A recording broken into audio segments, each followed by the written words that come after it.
Well, good morning. The day is new. Here we are, post Valentine's Day. Hope everyone survived. It is Nerd News Live for the morning of Thursday, February 15th. And we are coming at you super live, mega live. So if you are up in this, all up in my live chat business, comment, let me know what's going on. I ain't mad at you. Did everyone survive Valentine's Day? Did we make it through? I know it's a tricky time for all of us, dealing with the overabundance of chocolate and hearts plastered everywhere. But we've made it. Now we've got a few days to recover before the next raucous holiday, President's Day, where we all get together and, get drunk and throw out executive orders left and right. So, prepare yourselves. Rest up while you can. Here we go. Nerd News is lower third. I feel like I need to pull it up some. We need to get the production team to fix that. That's sloppy. I won't be having that on my program. All right, I am Joseph Craven. Thank you for joining us here on Nerd News this Thursday morning.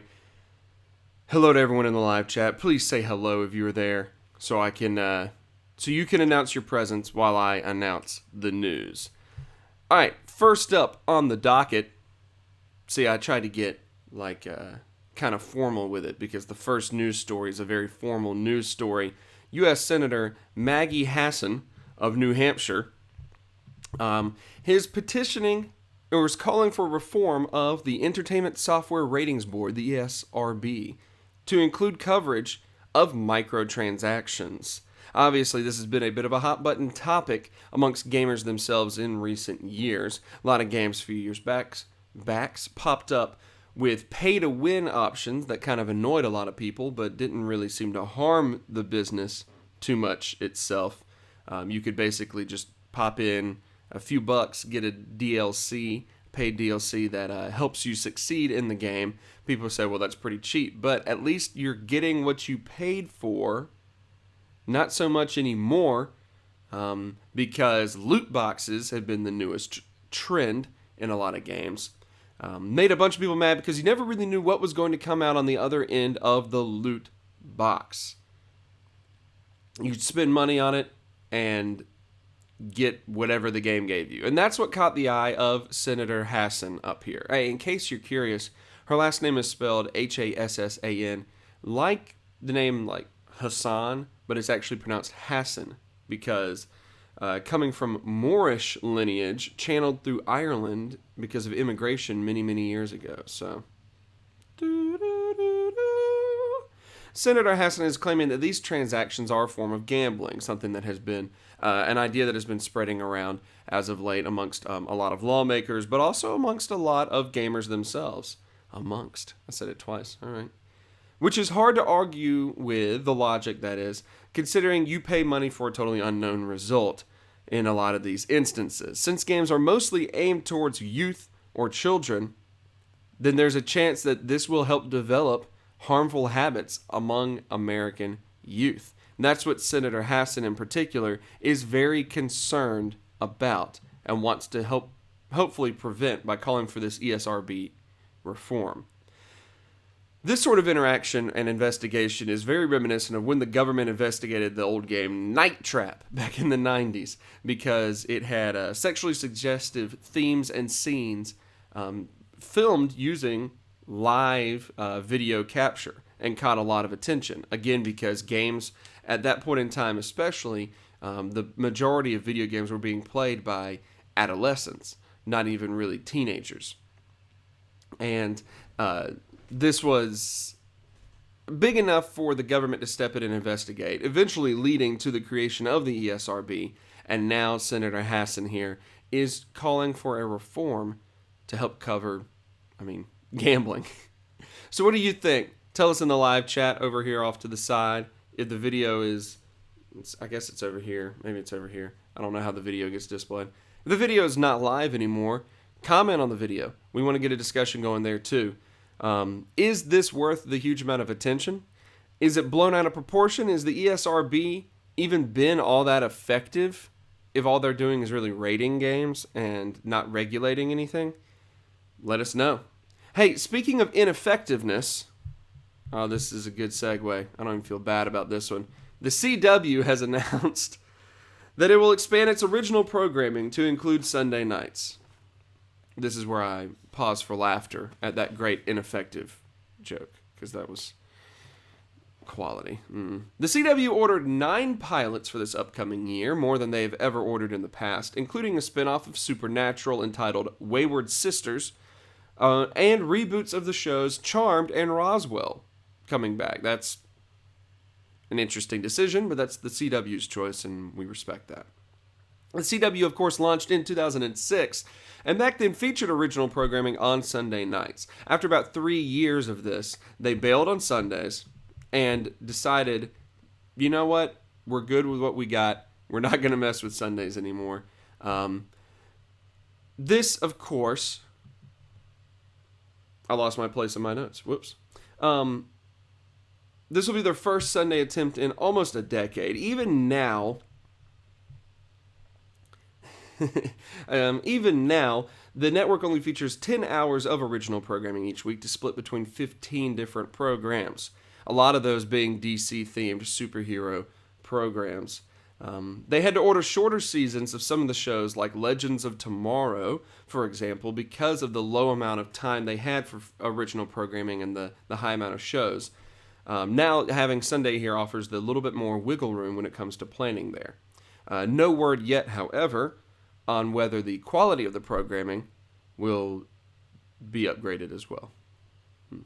Shout out to Persona 1-0 for showing up in the live chat and saying hola or holla. I'm pretty sure it's hola though. I'm not that dumb. Hey, Netflix is bringing the anime Sword Art Online to the world of live action programming, and they want to make sure that they do it right this time. Avoid any controversy. The live action adaptations of Ghost in the Shell and, of course, Death Note on Netflix were criticized for whitewashing the cast, and Netflix has said that they want to avoid this issue at all costs. Sword Art Online is a 2012 anime following the story of players logging into an online game only to discover that they can't log back out.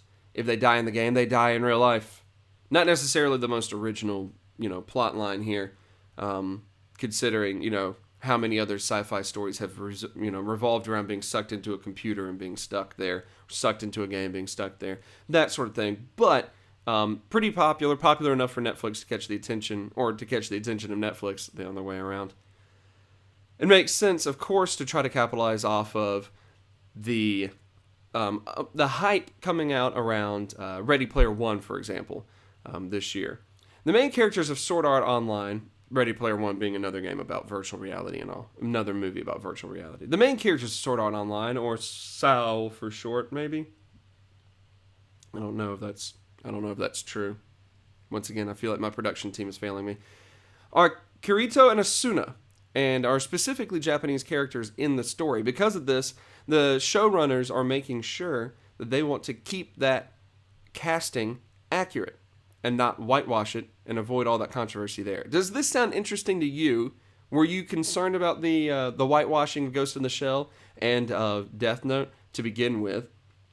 Do you think this show will be done well? Do you think it even matters? Did you watch Sword Art Online? Let me know. Live chat. We got it going. Comment below if it's not live anymore. We need to know your thoughts on all of these issues. Hey, speaking of anime programming, the news that all of us have really been waiting for. Fans of Persona 5 will be happy to hear that the Persona 5 animation is progressing nicely. That's me, by the way. I'm the fan of Persona 5 that I was talking about. I'm about to start a third playthrough, probably today. I haven't seen my friends or family in weeks. I haven't gone to work in a long time. This is a serious issue, but at least I have the Phantom Thieves. All right, the super popular JRPG has sold over 200 million copies worldwide. And the success of the anime adaptation of Persona 4, after the success of the anime adaptation of Persona 4, fans are ready and thrilled to see how the Persona 5 anime will turn out. Aniplex US released a new teaser yesterday on Valentine's Day, which of Valentine's Day being a pretty important day on the Persona 5 calendar. Where the trailer doesn't really give much away, it does show us more of that beautiful animation that we were hoping for, and shows that it stays true to the cinema scenes, the cutscenes that we would have seen in Persona 5, the game. It's nice to see that, stick with that a little bit. Stick with the consistent theme. It's an exciting time. I'm not sure yet if they're going to make any major changes to the storyline of Persona 5, but the fact of the matter is, we're getting Persona 5 animation, and it's exciting. And if you haven't seen the new teaser yet, go over there. Not a lot to it, but, maybe it gets you more hype. All right, what do you think of all that? What do you think? Because that's pretty much it. Look, the lower third's back, and it's still too low. I feel like I just need to, I just want to pinch it, bring it up. Anyway, you got any final opinions to get out of the way up there in the live chat before we shut down this super live broadcast? If you didn't join Tyler and I earlier in the week on our channel Super Squad D, we did a live stream where we went into detailed discussion about our thoughts on Solo and Venom. Those trailers, of course, coming out a week ago. We really jumped into what we thought, what we liked about it, what we didn't care for, whether or not we even cared about those teasers, or those movies after watching them. Hey, go over to Super Squad D, check out that video if you haven't yet. It's a little lengthy, but put it on in the background while you're at work, whatever. Ooh, speaking of work, look at the time. I need to go. Hey, thanks for joining me this morning. Hope I didn't bore you to death too quickly because, you've got all day to die, I guess. I don't know where I was going with that. Subscribe if you're not somehow already subscribed to N3. Spread the word so all your friends know that they can come here every weekday morning to get all their nerd news updates. And that's why we're here. Hey, this has been Nerd News. I love you. Thank you for joining. It's the season of love. I'm Joseph Craven, and you make my dreams come true.